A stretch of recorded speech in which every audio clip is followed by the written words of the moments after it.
This episode is brought to you by Fox One. Watch all 104 matches of the FIFA World Cup live in 4K for just $19.99 a month with 3 days free.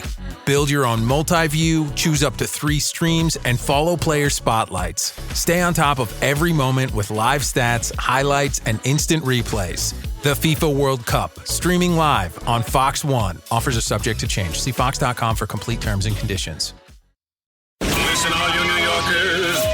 Excuse me, taxi. Okay, man, we're looking around. This is the 77 WABC minicast. Before we begin, my friend, one of my favorite expressions, and there isn't a day that goes by when I don't tell somebody it, or where it's not apt or appropriate or perfect, and that is very simply that history would be a wonderful thing if only it were true. Tolstoy said that. And not only is history sometimes beguiling, sometimes it's confusing, current facts, current history is likewise confusing and problematic and deceiving and the like. Yesterday was Juneteenth, as you know. Banks were closed and people said, yeah, Juneteenth. And I spent, I don't know, most of the day annoying people by saying, so what exactly is Juneteenth? What does it denote? What does it connote? What does it stand for? What does it mean? And invariably, as you can imagine, people would say, slavery or something? I said, yes, but what Juneteenth? I don't know. Well, let me give you a couple of facts about this. And it's interesting. In clarifying it, we also learn a little bit about, at least theoretically, what the subject matter is that we purport to discuss when we discuss slavery and Juneteenth. It's a terrible period, a horrible period in our country's history, but it's something that I think we need to discuss and we need to understand, lest we repeat it perhaps again. This is what Mr. Santayana suggested. Juneteenth, of course, is a U.S. holiday that commemorates the end of slavery in the United States. Now think about that. Really? That's what it is. It commemorates the end of slavery in the United States. It marks June 19th, 1865, the day when Union troops arrived in Galveston, Texas, and announced that enslaved people in Texas were free. More than 2 years after President Abraham Lincoln issued the Emancipation Proclamation, and even that is a subject of some confusion. Now, the Emancipation Proclamation took effect on January the 1st, 1863, but it only freed enslaved people in Confederate-held areas where the Union could enforce it. It was kind of like a Texas was one of the last Confederate states with large numbers of enslaved people, and many slaveholders had moved there during the war.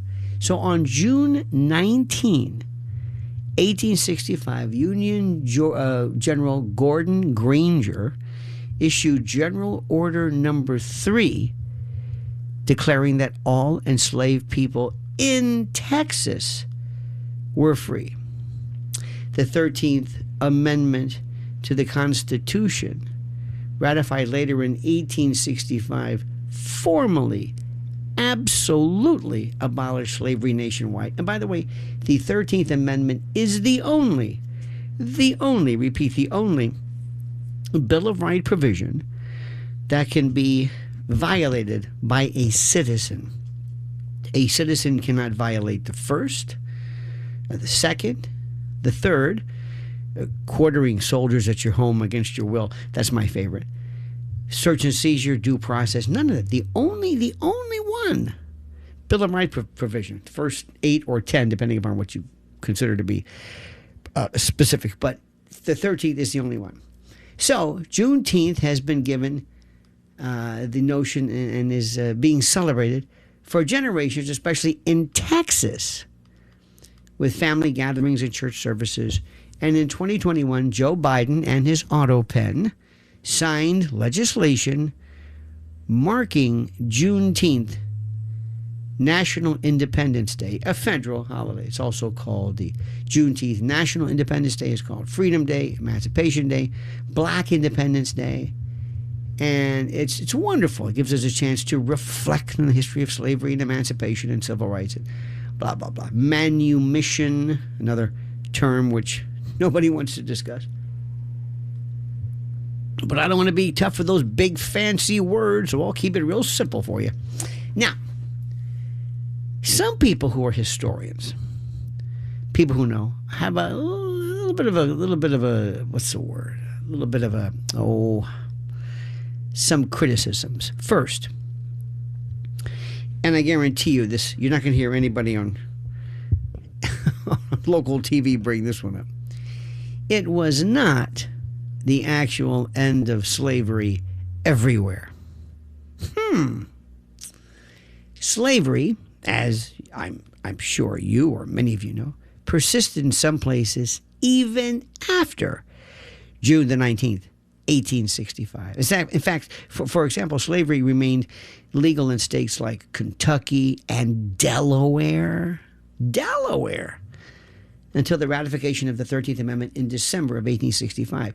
So some people who are historians, they argue that calling Juneteenth the day slavery ended in America is, well, it's historically imprecise. Okay. Now, the Emancipation Proclamation came earlier. This is another one which is very misunderstood. Lincoln, of course, issued the Emancipation Proclamation on January the 1st, 1863.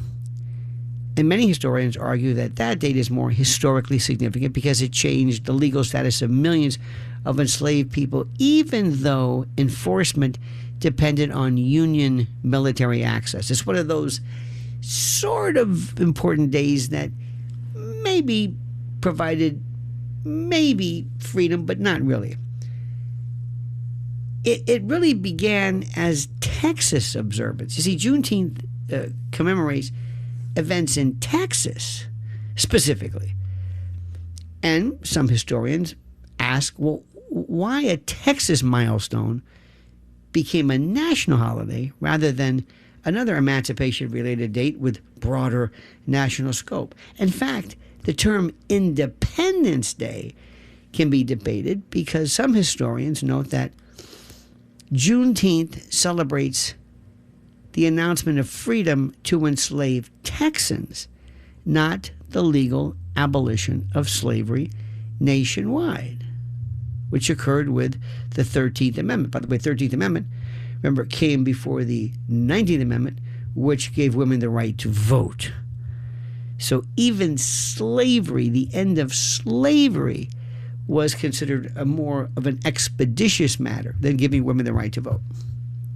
Now, why is this important? Why? Because it's true. Because it's true. It's one of those things, which is the problem. And the problem that we have to understand is very simply this. Not only if you don't know history. You see, we in this country make things up. It's fascinating. As I told you, Tolstoy said, history, again, I say this again, history would be a wonderful thing if only it were true. If only it were true, because we all have an idea of what history means. We have an idea of what the Constitution means, of what medical science was.